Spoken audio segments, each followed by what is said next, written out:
Hello and welcome to Never Seen It. It's a podcast about movies we haven't seen yet. I'm one of your hosts, Betsy, and with me is my co-host, Trent. Hey, hey. Hi, Trent. We are finishing up our Cage-a-thon today. Last one. This is number 5. We have finally reached present day. We are in the 2020s. Still weird to say. 2020s. That's not a real year. We could just say the 20s, but that feels really the weird. Roaring 20s. Yeah. Golly gee, mister. But because we're only in 2022, there's really only a few we could have chosen from. This is a very short list, but ultimately we decided to go with Pig. Pig. From 2021. Yeah. So not the most recent, but the next to most recent movie Nicolas Cage has made. And in our last Cage episode, we mentioned, there was only two movies that have come out in the 2020s. We misestimated. We neglected to really look that up. Yes, there were more. We were going to be doing Pig no matter what. So, yes. Yeah. Sorry to disappoint you guys who really wanted us to watch, what's that newest one? The Unbearable Weight of Massive Talent. Right. I think eventually we'll probably put that in there somewhere, but not today. See, that would have been perfect in its own right because it's Nicolas Cage playing Nicolas Cage. Right. But we weren't quite ready for that, so we stuck Maybe in the next Cage-a-thon. We stuck with Pig. Oh, and we could do another one. As I mentioned in the last episode, he made 40 movies in one decade alone. Yeah. So I think that adds up to 70 plus movies to choose from. Yeah, and we were literally talking about this today before we started recording this and saying, it would be so easy to make another list of movies from every decade again. Yeah, but we're not doing that yet. We're just going to wrap this one up and then we're going to take a break from Nicolas Cage. Yeah. Not that we don't love the man. That's why we're doing this. Yes. But yes, we are watching Pig. So Trent, you and I both have not seen this movie. Correct. It's fairly recent. No real reason other than we haven't gotten to it yet. Yeah. But what do you know about Pig? It's John Wick. But instead of them killing his dog, they kidnap his pig.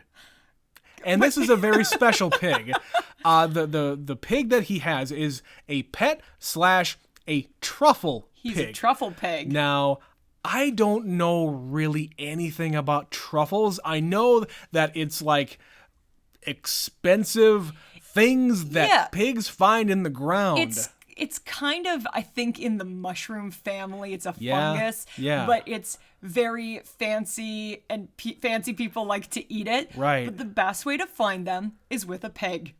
And pigs love truffles. And we're not fancy guys around here. I don't think I've ever had anything truffle related, except maybe, don't they like make French fries with like some truffle sauce? Truffle oil, truffle fries. Yeah. Yeah, it's like a rich That's person the closest thing I've ever had. And there's like really rare kinds of truffles, like black truffle in particular. Yeah. That's the shit that will cost you like $1,000 for an ounce or some stupid thing like that. I do find the irony in the fact that a rich people food is found best by a swine, but that's in the mud, in the dirt. That's a whole different conversation. And I don't really know Nicolas Cage's thing if he is like a former chef and he's gone crazy and he's in the woods. Like you said, it's John Wick, so I have to assume he's retired from the game. I think that's the case here. He is or was a chef, and he had this pig who was helping him out while he was doing the chef thing. Then he retired, he brought his pig home, and he continues to find the truffles, and then maybe he just sells them. Probably. I think that's the crux here, because I have seen a trailer for this movie once. This was a couple of years. A year and a half ago. Yeah, it was a year ago, or maybe 2 years ago when the movie was first announced, or maybe. Whatever. Do you know anything more about this than that? Other than Nicolas Cage being in this, I don't know any other actors who are in this. I know nobody else. I knew he's got a kick-ass beard. And long hair. Yeah. I think it might be in the same vein as Mandy, where it's like so independent. There's like next to nobody of relevance. You've maybe seen them in one thing before, but Nicolas Cage is clearly the star. Yeah. I have some burning questions as to why someone would kidnap a pig. A very talented pig. Why does he go John Wick on people? And I'm going to go with weapon of choice is knives. Okay. Fair enough. Because he's a chef, knives. It's true. But, like, how do you go from being a chef to being a murderous killer? I have no idea. He really loves that pig. All right. Okay. All right.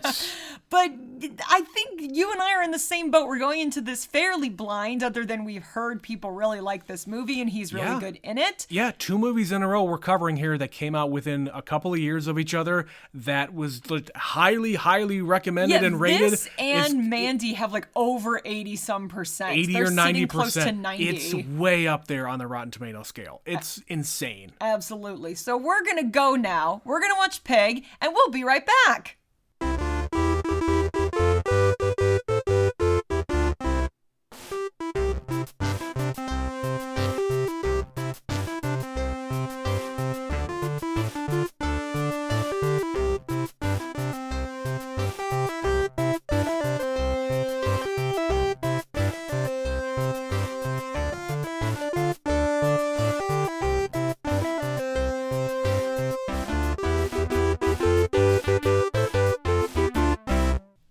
And we're back. All right, Trent, that's Pig.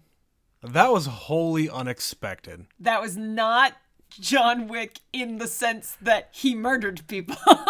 No, not at all. I get the connection in that it is a man who has left the business. Yeah. He has been living off by himself because he is in mourning for his wife. Yep. And he gets pulled back in unexpectedly. But where John Wick uses guns and knives, this man uses his wits and his photographic memory. Yeah, and his connections. Yeah. Yeah. But there's a lot of story arcs of loss and grief. Mm-hmm. And even...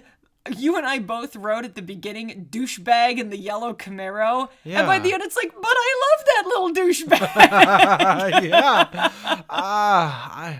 It was like pulling me in up until they got to the point where he needs to find the Hotel Portland. And I'm like, oh shit, is this where it's going to turn into John Wick? Is this the Continental? Right, they do have some sort of restaurateur fight club. Right, it's a weird fight club in the basement of an old hotel. But that's okay, that's the only weird bit that I don't get at all. Yeah, I don't get it at all. There's this underground network of restaurateurs, of guys in the business. Edgar. Yeah. Is that Edgar? Everybody knows Edgar. It's like, okay, but I don't know who Edgar is. Right. Why is he relevant here? And why is he just in a shed?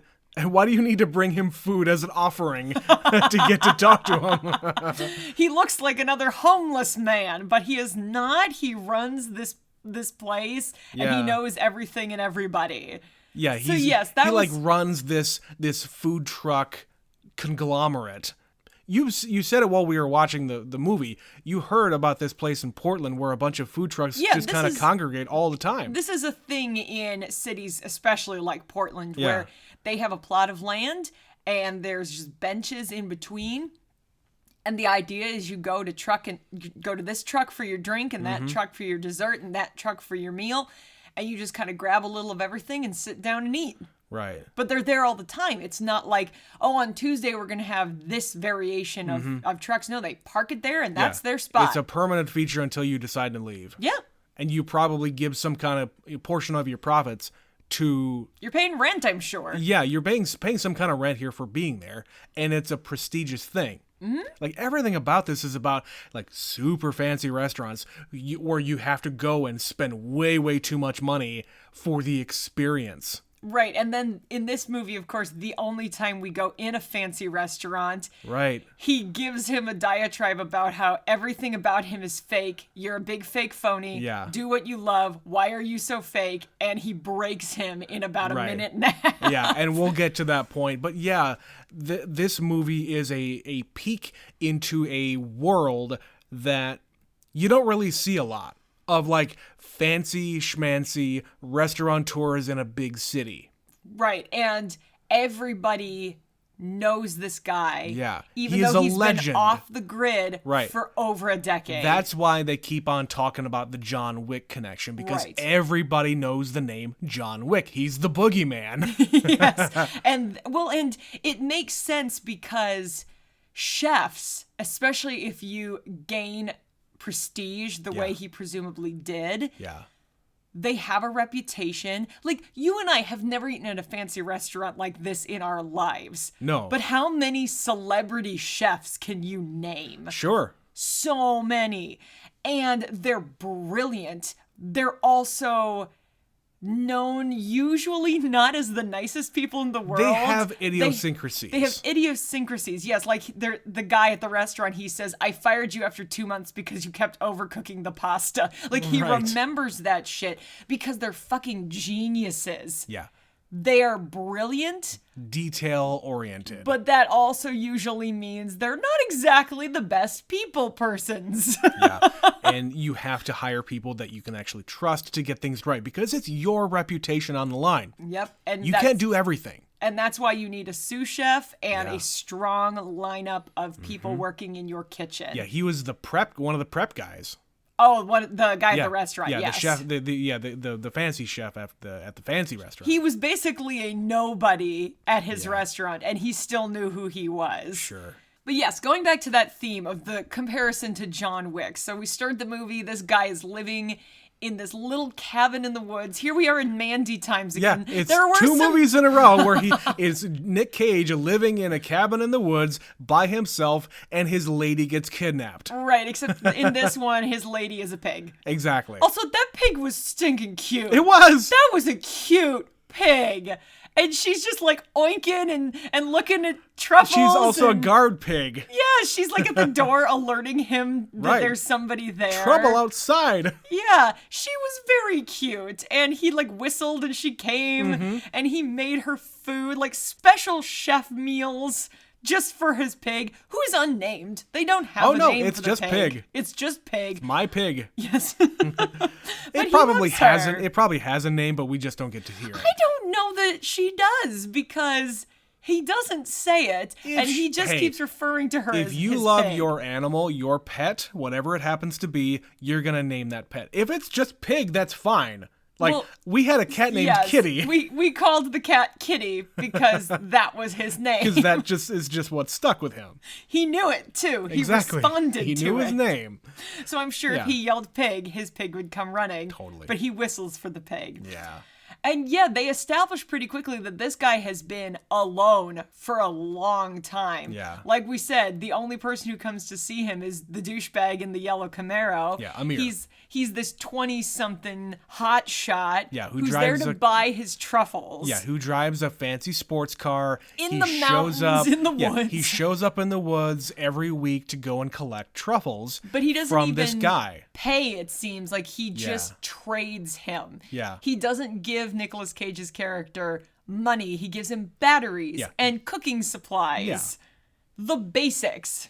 Yeah, the only thing he can really like give as trade are these truffles, which are very valuable in and of themselves. Right. These are expensive. Yeah. And that's why there's a whole industry There's a huge demand. that all they do is this. Yeah. And Portland is one of those growing cities of fancy restaurants that would Sure. require truffles. Like the one restaurant we talk about. Yeah. This It's a guy part of is- the winter menu. he's You have to have designing- you have to have the local things, but it's exotic, but it's this, but it's that. local fare, yeah. Yeah. But truffles are a key part of that, and you find truffles in the woods, which makes sense for Yeah. this part of the country, this city. And the whole crux of it is this kid is in this business, but so is his dad, we find out. Right. So they have like competition between them because his dad's kind of an asshole. Yeah, and we'll get into that. But so this relationship is basically just it's a business relationship. He knows about him through his parents in some way. He knows his reputation, but he has no Yeah. idea that's who this He doesn't really know. stinky He doesn't man even, in the woods what, is. as they pointed out, he doesn't even know his real name. No, he calls him He Rob. calls him Rob. Yeah. But he doesn't know his last name. No, he doesn't know his story.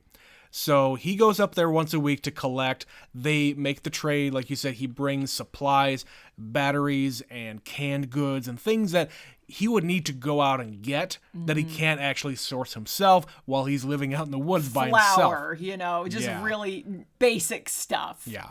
And that's going all well and fine until one day some people show up in the middle of the night. Yeah. And take his pig. And it's like, no, don't take the pig. I'm already attached to the pig. And I've only known the pig for 3 minutes. Of course, that's going to happen just based on what we know. I knew that was going to Of happen. the movie. Yes. But it still doesn't mean I can't be upset about it. Yes. And he gets beaten up and he passes out on his floor.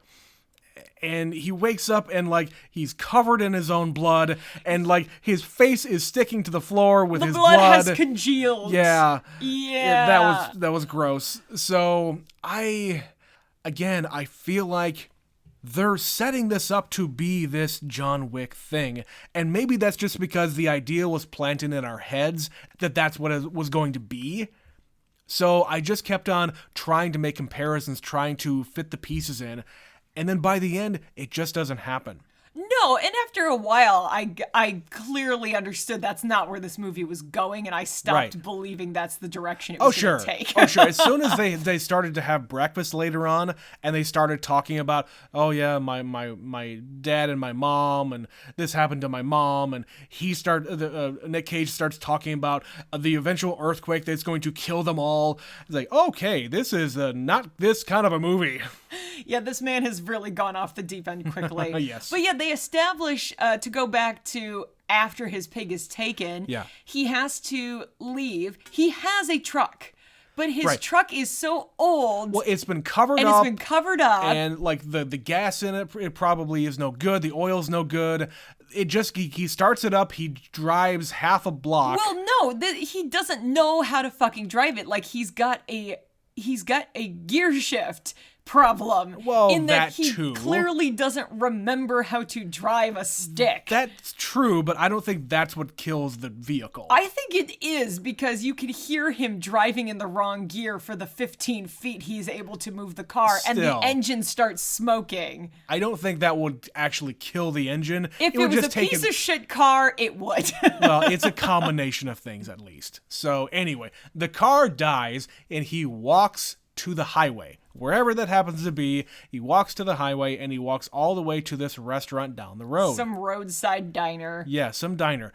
And the first thing he does is go inside and ask for Marge, who I guess was a former either cook or chef or somebody who worked there. And the lady at the counter says, Marge died 10 years ago, which right there is establishing he's been away for a while. He's been alone for a real long time. Yeah. So we don't get a lot of information here.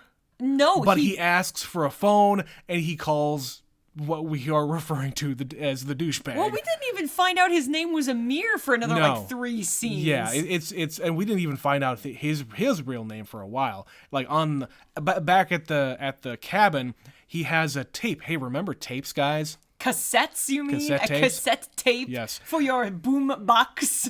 Yes. There's a thing that says for Robin. And Robin can be a guy's name or a girl's name. We don't know. So it's a lady's voice. And that's all we really know. And we only get a couple seconds of it. And he gets upset after he listens to it for a little bit, and he stops. Right. So he's at the diner. He asks for a phone, and he calls the dude. Because this is apparently the only person that he knows. At least he knows his phone number. It's the only person he knows. Just period. Full stop. It's the only person that knows he's alive. Yeah, because he keeps saying to him, please, could you get a phone? Could you get something? Because I don't want to be the guy who finds you dead up here. If there's a problem, I would really rather you have a phone. Yeah. I don't want to come up here and you're dead. Yeah. That would suck. I understand. Yeah, and of course he has a good memory, so he's going to remember a phone number. Mm-hmm. So anyway, so he calls Amir. He shows up in his sports car, and he says, I lost my pig. My pig was stolen. Take me here. And it's another truffle farm. It's a legit truffle farm, and they have their people who are collecting things and sifting through things and cleaning it up. And Amir knows them because he's in this business. He's a buyer. He's a buyer, exactly. Yeah, and the woman like slaps him on the wrist, like, I don't like the I don't like you guys coming here. down here to see what's going on here, and blah, blah, blah. And then he shows up and says, I'm looking for a pig. And she asks, what kind of a pig? He says, a truffle pig. But he, of course, has already asked for a specific truck. Like, they know the couple whose truck this is. And the second she hears it's a truffle pig, she knows exactly what the fuck these two idiots have been up to. Sure. And she, like, stops everything. It's like, hold the phone. We need to find this pig Nobody now. Fucks with this business. Yes. And I immediately love this woman. It's the only scene she's in. And, of course, they find some, tweakers in the woods who stole the pig for money, and they don't know who they sold it to because it's already gone. Just some city guy, in a nice in a black vehicle. Very helpful. And it's kind of like Mandy in the sense that he's getting these very mild leads, but at least in this one, they somewhat make sense. It's a network. Well, and that's the thing. I'm very surprised at this point while we're watching it how quickly he's getting information. It's just coming to him. It's a small industry, and I can't imagine that there's a lot of people who have truffle pigs. Correct. In this part of the country, in this specific forest, outside of that specific city, in this particular industry, there's only going to be so many. Sure, but my point to that is, this early on in the story, in the movie, normally he's like a character like this is having to root around and try to, I guess, maybe intimidate people or like get to the right people and really get to them. But no, people are very helpful. Yeah, and they give him exactly the information he is looking for and who to go to. And when it seems like he's got a dead end, like those two were useless. The couple that stole the pig. The tweakers. They didn't do it because they had any agenda. They just needed the hookup. Yeah. That is a dead end. He asks the guy to take him to the city. Mm-hmm. I might know somebody who knows something. Yeah, and of course, Amir is very hesitant to do. He's like, no, this is my business, I have man. a reputation to uphold. I can't have this fucking hobo-looking guy in my fancy car while I go to my fancy restaurants. Dude. Well, like, they showed him when he picked him up, he was fussing with the seat because he had put a blanket or something over the covering seat to make sure this stinky man in the woods was not stinking up his car. And, when he refuses at first to take him to the city, Robin, whatever you want to call him, he reminds him, like, do you like this reputation? Do you like this your car? Do you like your shirt? Because he is very quick to remind him that he has cut out all cost elements of his business. Exactly. He just gets all that shit and then sells it at a massive profit. Because I don't know the going rate of truffles. I just know they're not cheap. Yeah. Not the good stuff. Like thousands of dollars per ounce. I have heard that you can get, like, I think it's black truffle. It's like $1,000 for an ounce. It is obscenely expensive. Yeah. Now, I don't know if this is black truffle or something else, but doesn't matter. Doesn't matter. But in the car before they leave, Amir's talking to him like, well, you could just go out and get another pig. How hard is it to train another pig to look for truffles? Yeah, just get another one. Get another one. A pig's a pig. What are you doing, man? All pigs can do it. And he's just like, no, this is the best pig in the world. I couldn't possibly get another one for this season. And even if I could, they take too long to train. I would be able to get it for this season and blah, blah, blah. And yeah, he's at the end of his rope here. He has to help him. So yeah, they go to the city. And when they get there, he knows exactly who to talk to because, like I said, this is, again, that John Wick thing where everybody knows everybody. And that's just kind of an industry thing in that particular town. Yeah. Like, all the chefs, and the people who are sourcing food. Yeah. And the guy who can get you the hookup to get a reservation. Sure.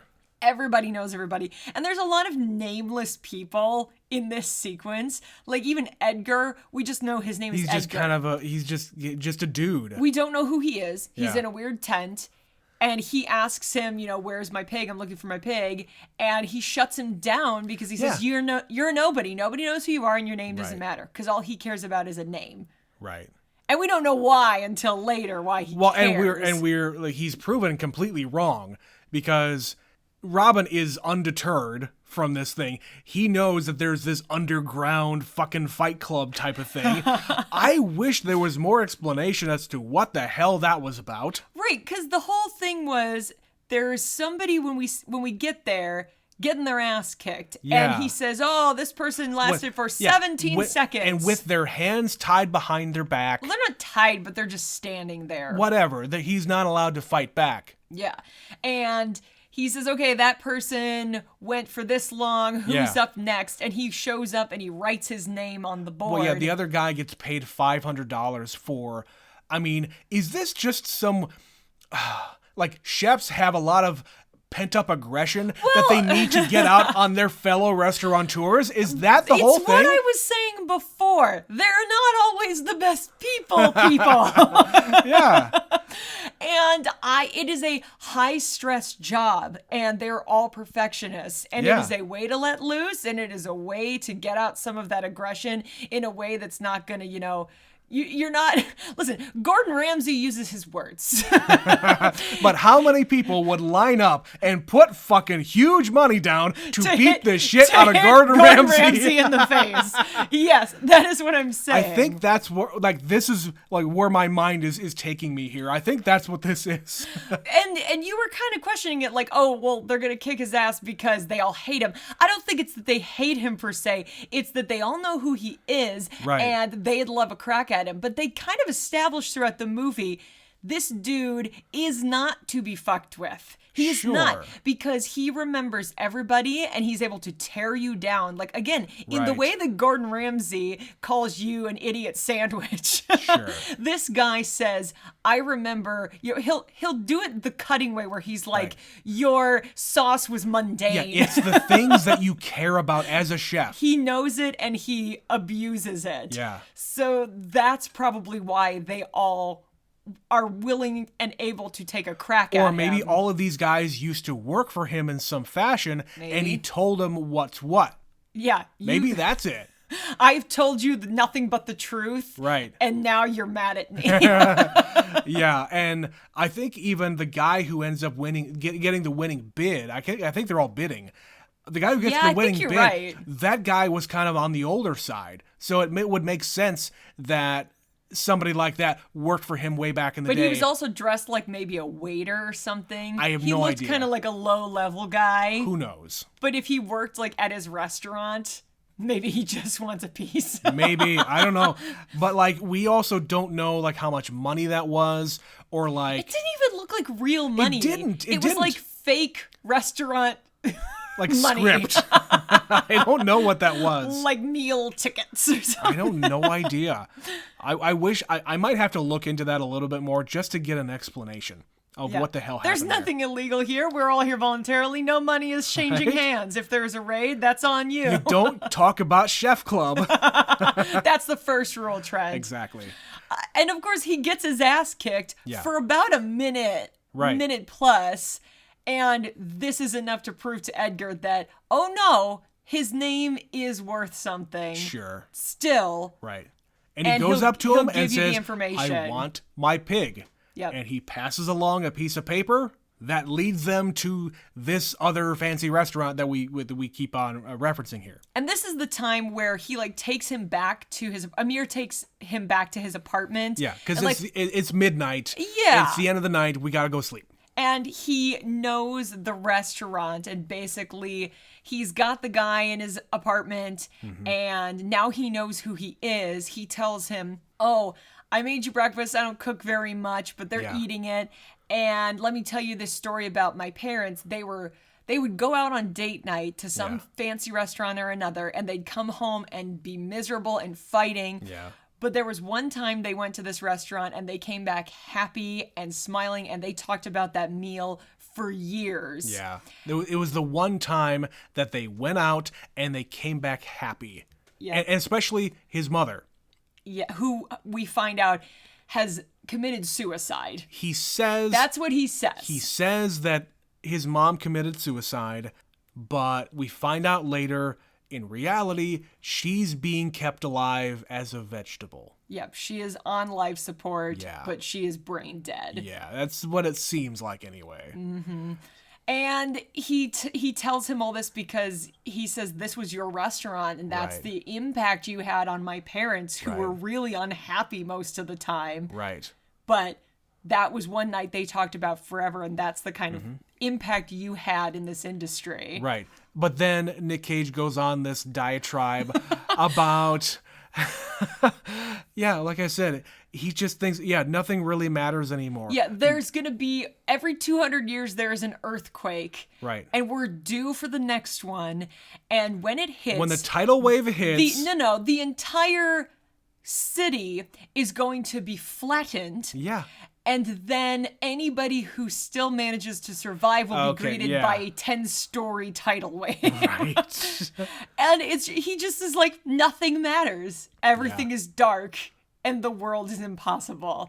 So you kind of get the sense that, okay, so maybe that's why we live alone in the woods now. Yeah, and you know what? If you're by yourself for 15 years... You have a lot of in grief. We find out he's been mourning, and he has no human contact, and he's never gotten over the death of his wife. You go to some dark places. Yeah. Yeah. Uh-huh. So in your mind. That'll happen. It'll happen. But yeah, he finishes the meal and he says, "Oh, well, do you know where this place is? Can you get us a reservation? Can you get us lunch? a lunch reservation?" And they kind of separate here.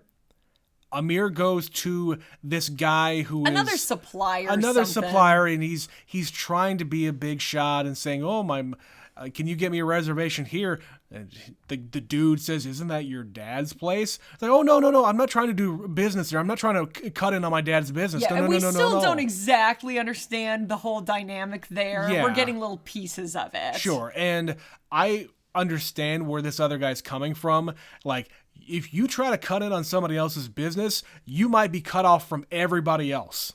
That's a huge deal. I understand. So yes, you have a very fragile piece. Yes. Where that's your territory. Yep. This is my territory. Yep. Do not fuck with me or I will end you. Yeah.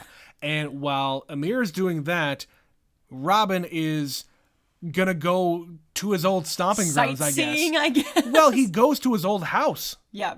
This is where I used to live. Yeah, he goes around back and there's this kid playing with this thing. A hand pan. Yeah, he sits down and talks to the kid for a little while because kids don't talk to anybody. Yeah.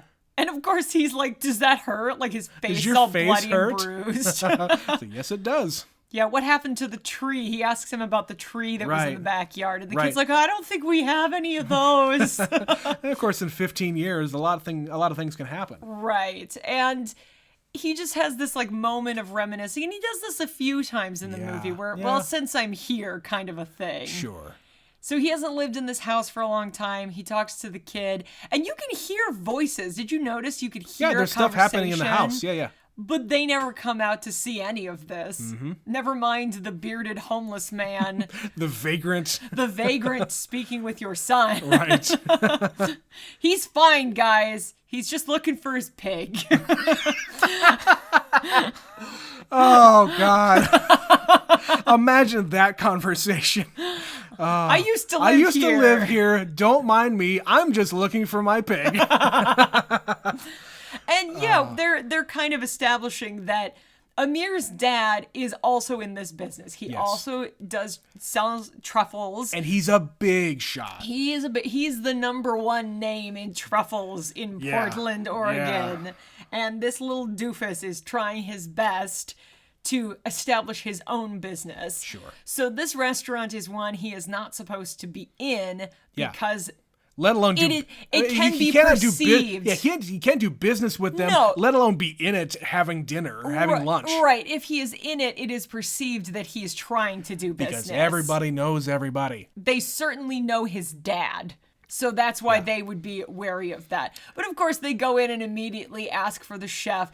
Right. What did you think of this woman who's like reciting? This like is a fucking robot. Yeah, and it's just adding to what Robin says later. Yes. Like, we are eliciting the woodland experience and the fog of a great redwood, and served with the egg. This has been smoked by this kind of thing. And like, again, like what he says later, this is all fucking fake. These people here do not care about what you're doing, do not care about you. They're just here for the appearance that they're going to a fancy restaurant. They like That's all they it like is. to feel fancy. Yeah. And you are making them feel fancy, but nothing here is about you. Yeah, and I remember when I fired you, I asked you, what do you want to do? He said, I want to open up an English pub. And what was your main dish? And he kind of is like grinning, Yeah. trying to hold it together. But like he's still trying to keep appearances amongst all of his patrons. Yep. Like he still wants He's to be still that chef. he still wants to be that guy, but he can't break down and really be honest with this guy sitting with him. And he finally like blurts out like exactly the meal. He knows exactly what he would want to make. So yeah, he's not wrong. Robin is basically calling him out and telling him the truth. Like, I know you. I know what you wanted. Mm-hmm. Why didn't you do that? And this is all a lie. You're not living your truth. Right, and he just says, well, no one wants pubs because they're not a good investment. It's not economical. I can't make any money doing it. Shut up. Who the fuck cares if you can make a fortune doing the thing that you love? Listen. It's the thing that you love, man. Just do that. If you could make like a slightly upscale pub that is reasonably priced, maybe a little on the fancy side, but still reasonable compared to this horse shit. Yeah. Which is like, I'm gonna need to go get a cheeseburger after this experience is done. Mm-hmm. Like, that's all it is. It's all about the experience. I'm not gonna deny that the food is probably incredible, but if it's not you, it's not going to enhance the experience. If you truly believe in the food you are serving and the way you are serving it, it's going to be great. But if you want to open an English pub, open a fucking English pub. I will appreciate you much more for it. Right. And you are serving the masses as opposed to a bunch of fucking schmucks who come in there and want to be fancy. Yeah. Betsy and I are not fancy. I think the fanciest place we have ever been to is this place in New York City. We went to a steakhouse. We went to a steakhouse in New York City. We got a Groupon. Right. We Because got what a we wanted to fucking buy Groupon. was expensive. Yes, we got this. Just a little story here. We got this like beef flight, if you want to call it's a steak flight. It's You're not wrong. It's filet mignon as the biggest piece of meat. I never even had filet mignon before. The next thing is Australian Wagyu beef. And the little tiniest portion was Kobe beef. It was like 2 ounces of Kobe beef. It's like 2 ounces of Kobe beef. It's the good Japanese shit. It's like the most expensive steak in the world. Yes. And I've always wanted to have Kobe beef. But here in South Dakota, we're not going to get that shit around here. Get it in America places. We would have to ship it from either California or Japan. Because you just can't get that stuff around here. Either way, it's coming from Japan, but by way of California. Sure, exactly. So I have always wanted to have that. And what other way am I going to do that other than being on one of the coasts in a big city? Yeah. So that was the treat that we did for ourselves. And that was not cheap. No, for us, that was not cheap. The meal was $100 at least with the Groupon. And it was hardly any food. Yeah. So that's why it's like, so that was delicious, but I'm still hungry. So we got a slice of pizza on the way home. So that's the whole practicality thing about this universe, where it's like, if I went to an English pub, at least I'd feel full. Yeah. And I could get a pint. Yeah. Fucking satisfied. I go to a place like this fancy place, I'm not satisfied. All I'm doing is dressing up fancy, and I'm with a date or a friend or a business associate or whatever, and I'm trying to impress them. It's all about impressing them. But yeah, it's appearances. This scene is really, really good at establishing his character. Like, yeah. the chef comes out when he finds out who it is. Well, he doesn't. He comes out because he's asked to, Sure. and then he looks him in the face, and he knows who it is. He doesn't say his name. Right. And when he realizes it, he's like, "Oh, may I sit down? May I join you?" you. Yeah. And the utter, like, respect and amazement. Adoration. And he just is like, oh, I don't know if you'll remember me. I worked at your restaurant once. And he's like, yeah, you worked there for 2 months. Yeah, and you did this. You worked the prep station for 2 months, and I fired you because of this. Yeah, so he remembers exactly who he is, and that had to be like 20 plus years ago. Some guy who worked for him for 2 months. Yeah. He remembers everything. Yeah. And they establish that, and they carry that through the rest of the movie. Totally. But the guy finally breaks down, and he says, you know, he asks him again, where is my pig? Yeah, Once he's torn him down. After that entire thing, he finally says, I need to know where my pig is. And he tells him, I know who has the pig. Yeah. This is not somebody you want to make angry. Yeah. And of course, it's the guy who supplies him the truffles. Dun, dun, dun. It's Amir's father. Yeah. And again, as a movie, you know this is going to happen just because they introduced the whole thing with his parents and he's in the business too. It's predictable, but I think as the story goes and it gets laid out for the audience, I think it works pretty well. Yeah, and it's unfolding and you're realizing that this isn't even about Robin at all. No. It's all about this dynamic between the dad and his son and him cutting in on his business. Yeah. And this is the lengths at which he will go to make sure his son is not successful. Yeah. That is a shitty man. Yeah. He is a terrible person. He will fuck with somebody he's never met to ruin his son. Uh-huh. Because his son poses a threat to him, as small as it might be. Also to improve his own business. Yeah, he lives in a giant fucking house, and the nicest thing this kid has is that car. Yeah. And he has a pretty okay apartment. Sure. But, like, he's not really a threat. Like, he asks him, like, why don't you work for your dad? He's like, oh, I will eventually. Eventually I'll get, yeah. And that doesn't even make any sense. Like, if you're doing okay on your own, why would you want to then go and work for your dad? I didn't understand that It's a weird kind of relationship thing. I know people who, I used to work with a guy who was in his, like, early to mid-20s, and his dad had a business, and he's only really working at this place to, you know, get a little bit of work experience underneath him, and like see how business works, and then he'll go work for his dad. And it's like, why are you kidding yourself? Just go do it. Right, go work for your dad, because guess what? If he runs a business, that's another place you can learn how to run a business. Right. And I don't know. I don't run any kind of business. I've never even thought about doing anything like that. But if I did and I had family involved, I wouldn't treat them like this. You know, just let them be, or if they want to be a part of it, find a way to have them be a part of it. You're very successful. There's room for him here. Yeah. Or buy him out, you know, like other businesses. When there's a threat to your business, you buy the business. It's not exactly legal. But anyway. Well, it is a thing people do, Trent. True. Anyway, so Amir and Robin have a falling out because clearly Amir was the one who he was the only one who could have said anything, because he is alone in the woods. Who else would have told him? And Amir is like probably trying to impress his father by saying, yeah, my hookup is this guy. And I don't really know his deal, but he's got really good truffles.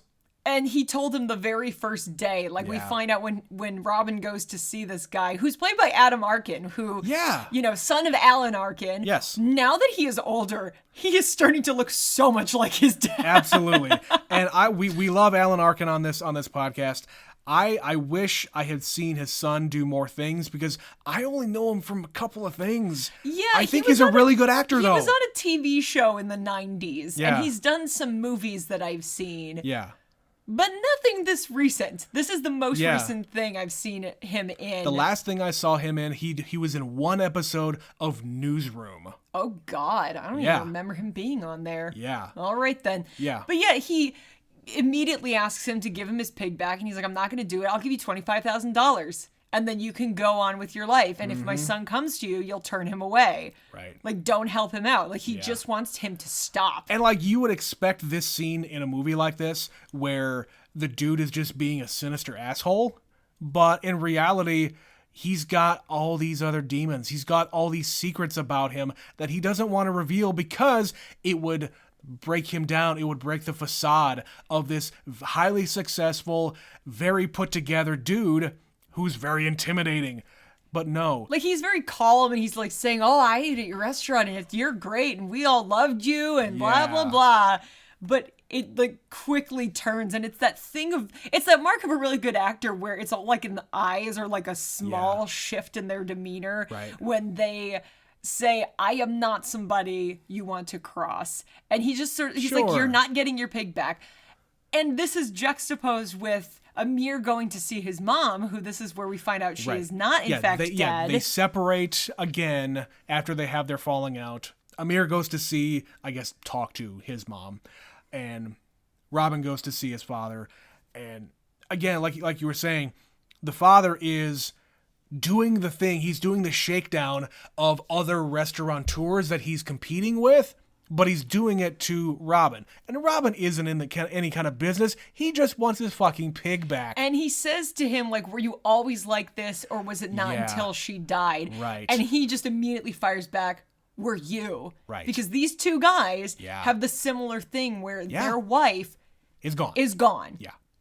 And they have clearly had a really hard time dealing with that. Yeah. One has gone off the grid, and one has continued on, but he's taking out all that pent-up aggression and grief. He's like building against his son. He's building this empire for nothing. For nothing. For himself. But he doesn't even really get to enjoy it other than just being a rich guy and getting to yell at people. Pretty much.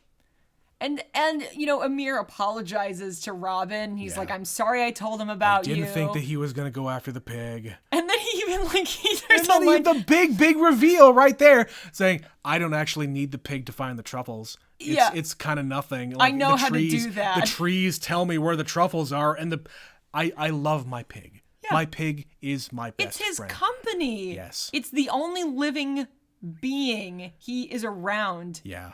24 hours a day. Yeah. He has somebody to be with. It's his companion. Yeah. And he probably learned everything that he knows about finding truffles from the pig.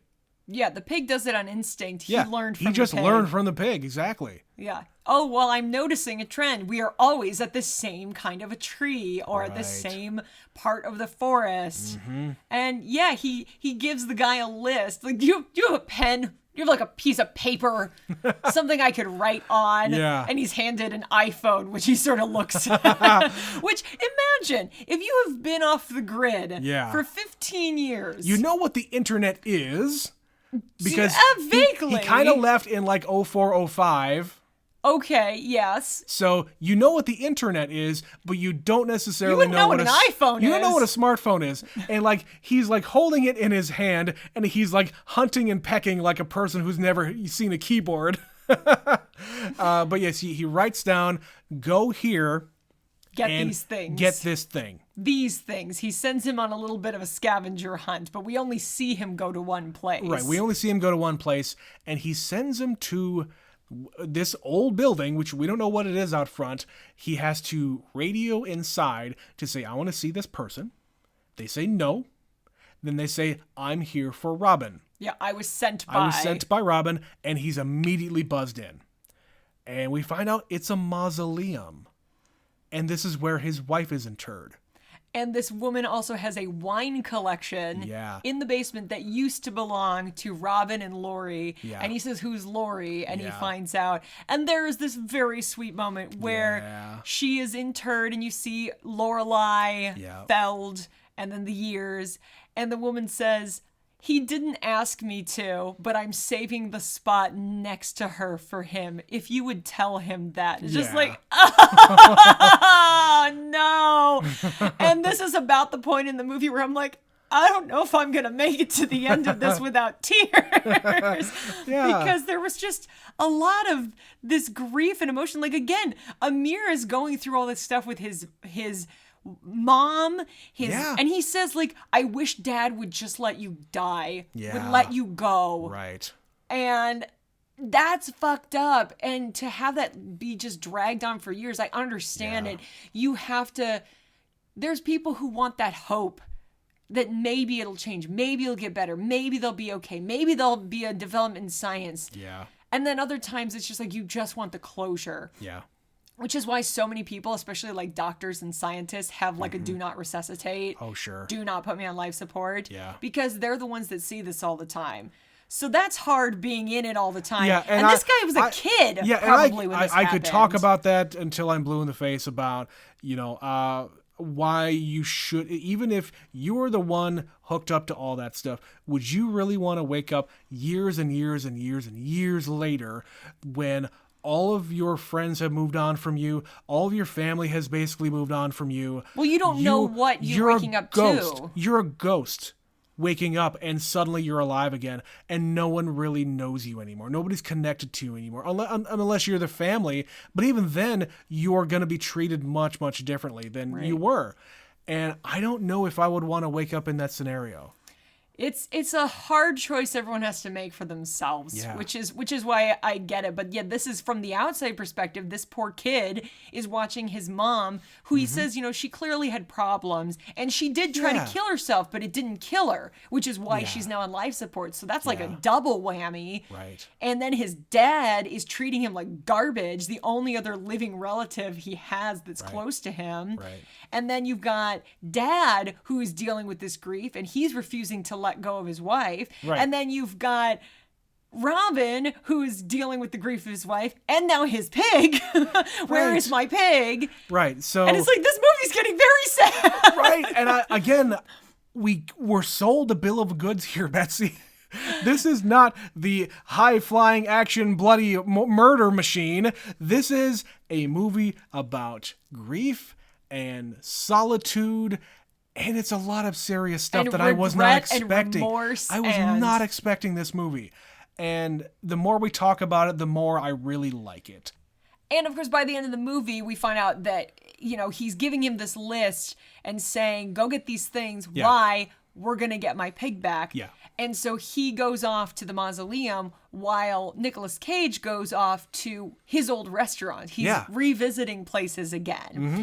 And there's a woman inside. And again, they never really say who she is, but my assumption is this is his sous chef. Right. Which, if you do not know what a sous chef is, it is the second in command under the chef of the restaurant. Yep. So they are like the person who jumps in, they take over, they know all the recipes, they know the way the chef wants it. And the chef trusts them to do everything that they know how to do. Absolutely. And so they help run this kitchen, especially when they can't be there. They can't be there 24 hours a day. Sure. So that's what the sous chef is there for. And they keep things in order. And there's a woman here, and she has now turned this restaurant into a bakery. Yep. And they don't explicitly say it's the sous chef, but I don't know who else this would have been. It's gotta be. And he says, oh, you changed it to a bakery. And she says, the restaurant was for you. Yeah. I'm a baker. I'm a baker. You're a chef. This is what I know how to do. I kept it open for a while. Yeah. But I'm a baker. Just in case you came back, you didn't. Now this is what I'm doing. Mm-hmm. And they have this scene where they're just talking about the restaurant and how it was and how it is now. And like, he remembers the stuff that she cooked because he remembers everything. Yep. And he says, do you still make that salted baguette? Yeah. Same recipe? Yeah. Could I have one? Can I have two? Yeah. And she's like giving him little like cookies or something. I don't even know. And like she mentions his wife one time. So I assume that his wife worked there too, or at the very least hung out there. They definitely knew each other. Yeah. And he says, you took the curtains down. Yeah, she wanted them to be down years ago. Right. He's like, it looks you're better. Right, this is better this way. And they have their little moment, they hug each other. Well, and she addresses him as chef. Like, it was great to see you, chef, or something like that. It's like when you're a player on a team and you call your coach. Yeah. There will always be coach. It is they the don't have honorary a name. title. Yeah, they don't have a name. It's just coach. Yes, you don't call them by their first name. Are you mad? Right. Oh man, that was a very nice scene. That was a really nice scene. And once he's gathered everything, he goes to the car and he gives Amir he like asks, "Can I have two?" And he gives the other one to Amir. Yeah. And they go to Dad's big fancy mansion. Yep. They sneak just in. Quietly go to the kitchen. Yep. And they cook. And he is showing Amir exactly what to do. And of course, He's making pigeon. Earlier in the movie, he said, I don't cook very much. Yeah. So you can see him, okay, you're going to hold the blade this way, and you're going to cut it that way, and you're going to lay it out this way. And they make this meal, and they've got this beautiful bottle of wine that is rare. Yeah. And there was this moment, so he goes and knocks on the door of his dad's office, and this is the second time we've seen him looking at his parents through a door. Yes. So there's always this distance. There's a barrier. There is a metaphorical and a literal distance. Yeah. It's symbolic. And the guy says, get out. Go away. Right. And he has to open the door and he says, we cooked for you. We made you dinner. We made you dinner. Come on. And when they sit down, he puts down the food, he shows him the wine, and he starts eating. And the camera's mostly on Adam Arkin, who's reacting. And this is where, again, Robin is playing up sense memory. Because not only is he cooking for him, he is cooking him the meal. Yes. That his wife and him raved about. Yeah. And he's given him the wine that his wife and him drank. And we're not told this. No, but At you no can time are we see told this, but we know. He's reacting and pondering. Yeah. And he's kind of he just starts crying. Yeah. And runs out of the room. He runs out of the room and pours a big drink for himself. So you can just surmise from that whole thing that he's been self-medicating a lot since his wife fell ill. Yeah, the second he starts to feel anything, he shuts it down. Yeah. And Robin follows him and he says, I remember every dish I ever cooked, and I remember every customer I served it to. Yeah. And so he knew exactly who he was. He knew exactly what he ate, and he created it again for him because he and his wife loved it so much that they talked about it for years. And that is a powerful memory. The last time, if your wife is mentally ill and you go out and they have a wonderful time, you are absolutely going to remember that. It's because like the last time they were happy, as one of the happy moments that you had with them. Yep. Absolutely. And that was a really powerful moment for me. I got close to teary-eyed. Well, and then of course the kicker is the end of the scene where he asks him again, because he uses a different tactic here, but he does the same thing to this guy that he did to the other guy. He showed him truths, which was, I'm gonna feed you this meal and open up this crack, this wound, and I'm gonna get in there and you're gonna tell me where my pig is.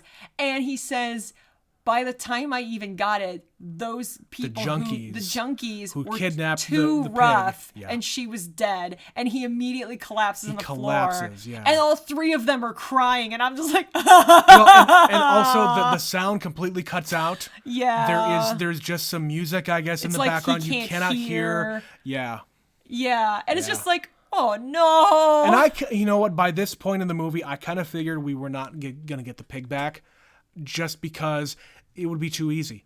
It would be too easy by him just going through all this process, by him also saying, I don't need the pig to find the truffles. I know how to find them.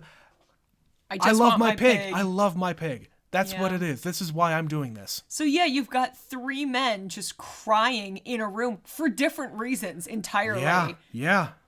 But all also the same reason. They're all upset about the pig and the situation. But it's all everybody's grief. But everybody's also dealing with their own shit, and it's just consuming the room. Yeah. And they just go back. Amir takes him back to that little roadside place. The diner, and they ask for pie. They don't have pie. How are you a diner and you don't have pie? Come on. We have cookies and brownies and something else. I'm like, cheesecake.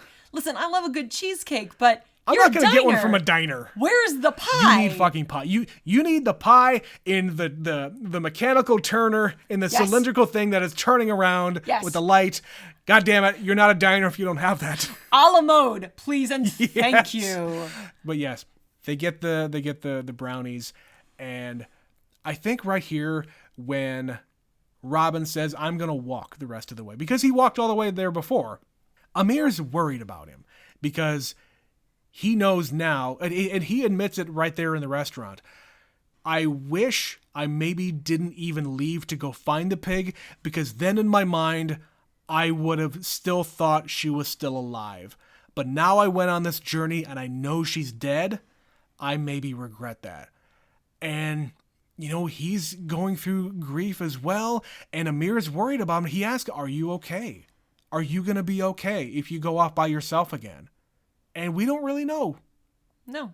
It's very possible neither of them is going to be okay, because Amir sits in his car and there's this parallel. So he and his dad were both listening to classical music. Yes. Did you catch that? Yes. And at this point in the movie, he's got it on and he turns it off. And then he turns off the car altogether and he just lays down and cries. Yeah, he just lays down to go to sleep. He's going to sleep in his car. And he's got tears rolling down his face. And then Robin makes it back to his cabin and he puts the tape in from earlier in the movie. Yep.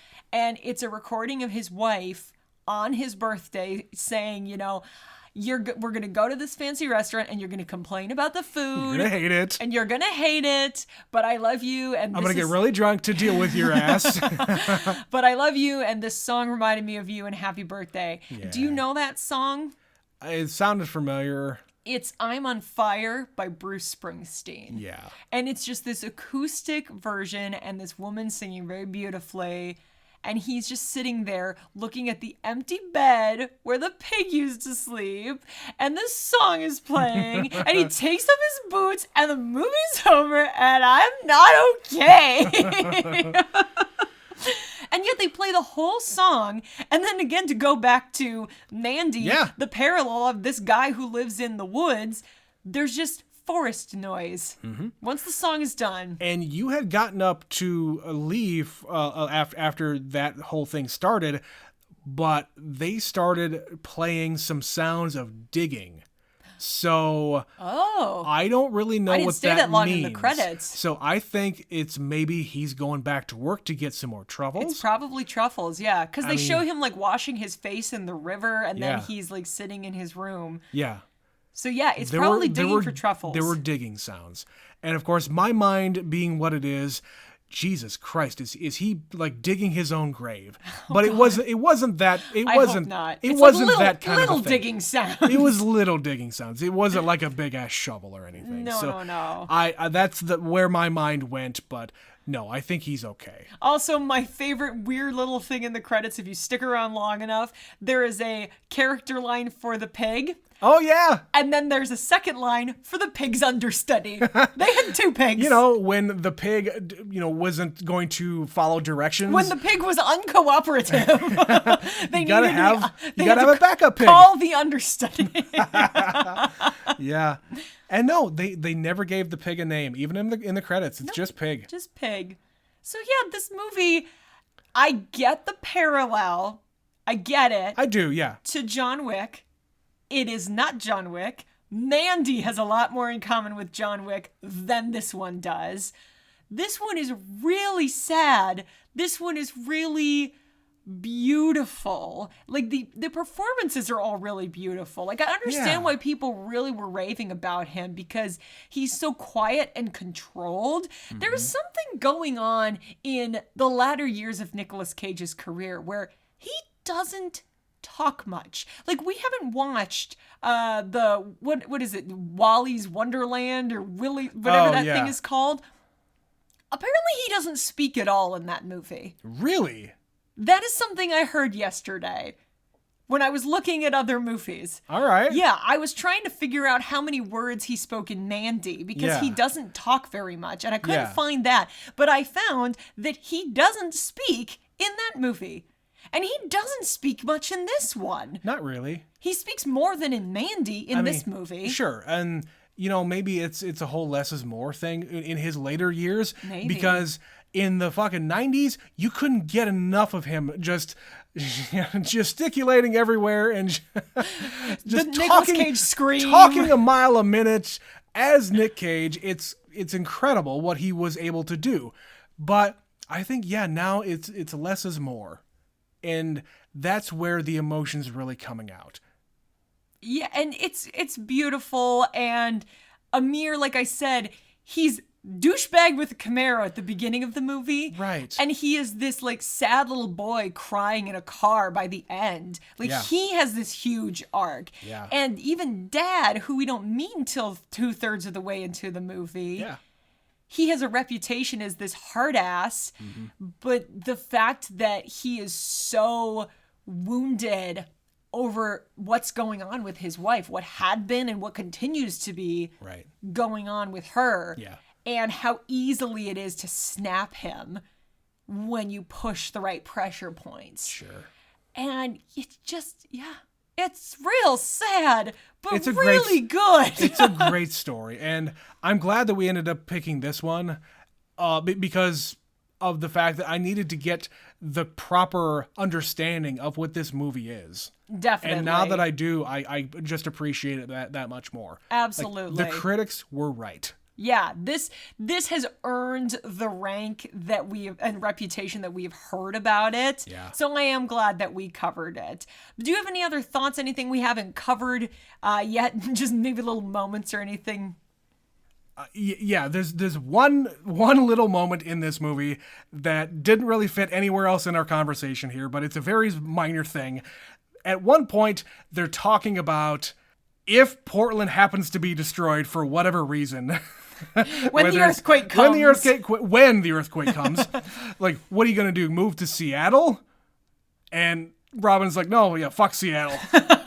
I love the Portland/Seattle beef that is the Pacific Northwest. Right. They just hate each other for no real reason other than the fact that, hey, what else can you hate? Like, North and South Dakota beef all the time. Well, even within South Dakota, you have East River and West River. Sure, and like Minnesota and Wisconsin are beefing all the time. We have nothing better to do. We live in the Midwest. No, what else are you going to fight about? There's nothing around here. I'm better than you. That's what we're going to fight about. Right.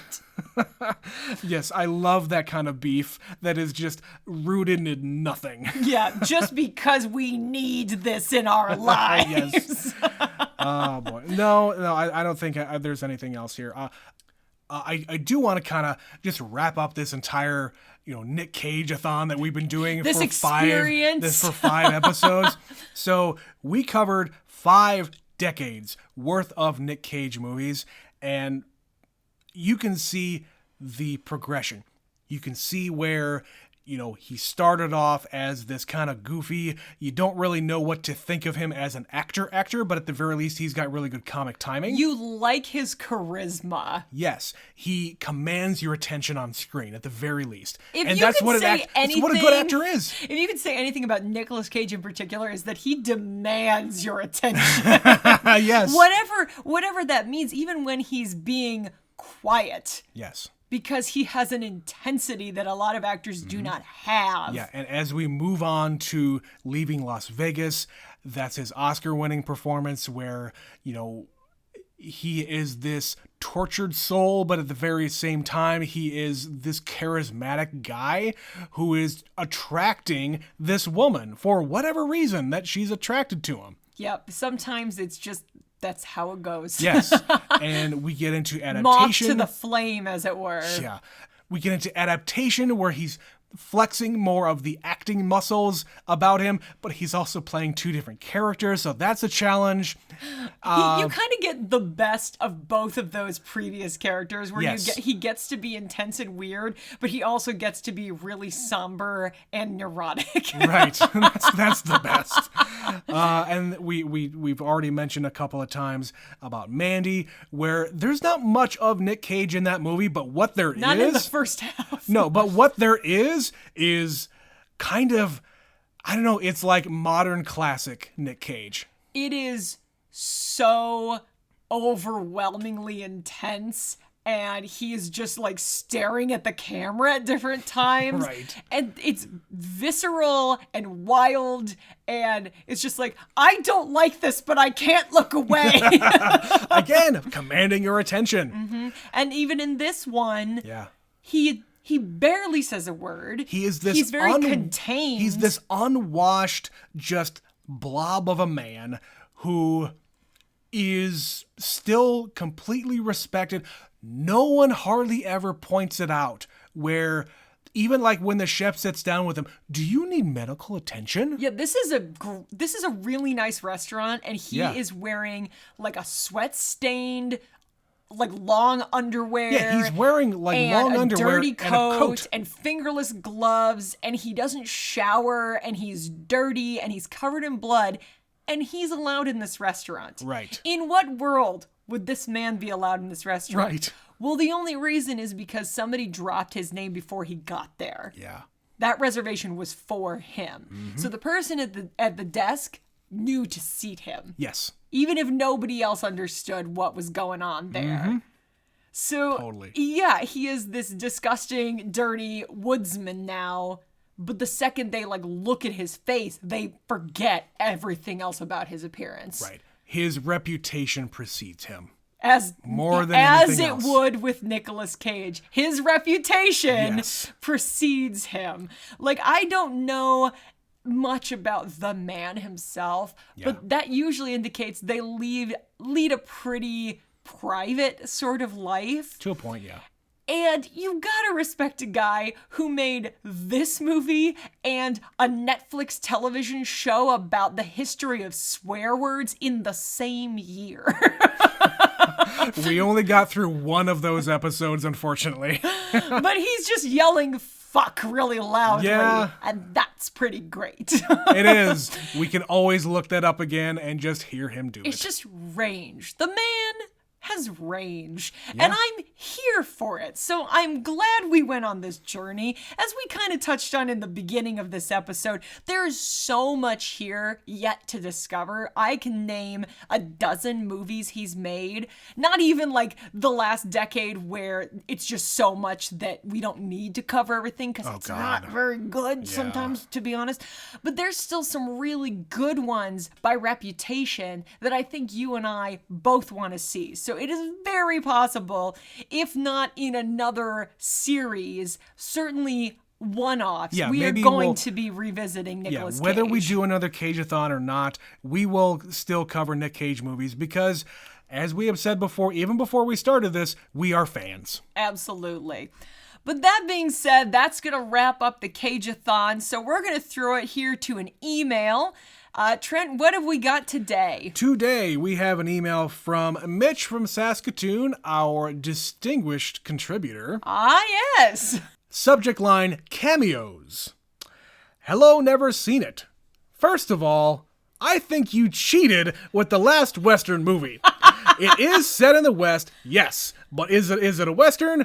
I guess when you haven't seen many of the genre, you need to start somewhere, so you get a pass on this one. And of course, the movie he is referring to is A Million Ways to Die in the West, Yes. which I will stand by. It counts. There are cowboys. There's the frontier. There are horses. There's gunfights. There's mustaches. There is enough that I will say this is a Western. Yes. And I don't care what your opinion is. Yes. Back to the email. I did enjoy your discussion from A Million Ways to Die in the West, which I had not seen, about cameos. Ironically, I have been showing my kids all of the original Muppet movies to close the summer. Excellent. Parentheses, as they had not seen them. No! Yep. Remedying that situation. And you brought them up in that episode. The Muppets. The cameos do. They do cover the cameos quite well. I forgot about Bob Hope selling ice cream in the original, and then Oscar the Grouch shows up in a trash can and literally says, quote, "I'm only here for a quick cameo." And the other actor making a cameo, parentheses, who I do not know because I was not alive in 1981, says, "Me too." I don't remember who that one is because I haven't watched the original Muppet movie in some years. And I haven't seen a lot of the Muppet movies. I've only seen a couple. Oh, we'll get there, Trent. We will get there.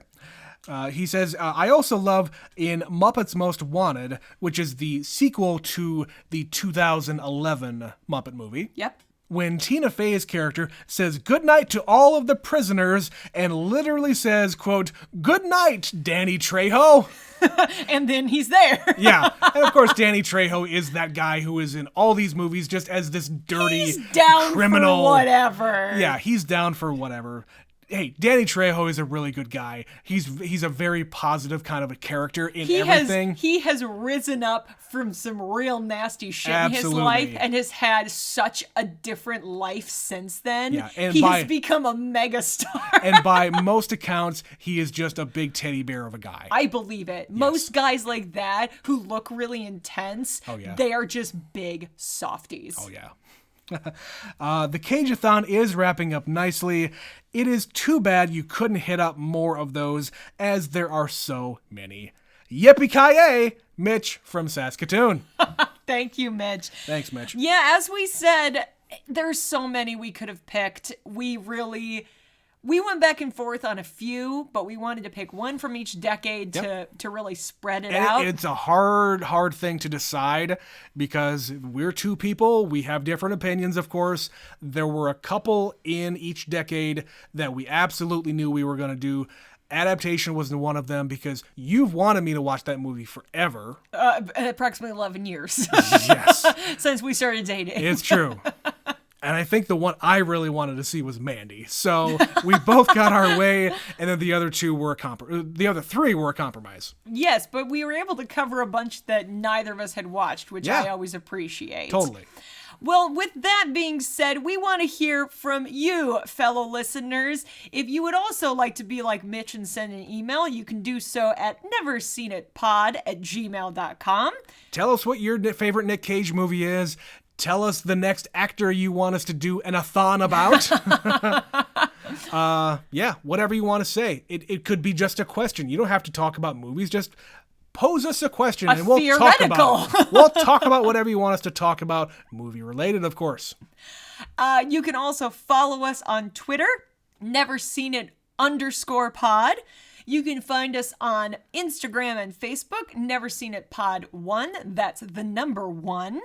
You can use those services to share our posts and share the good word about Never Seen It. Yeah.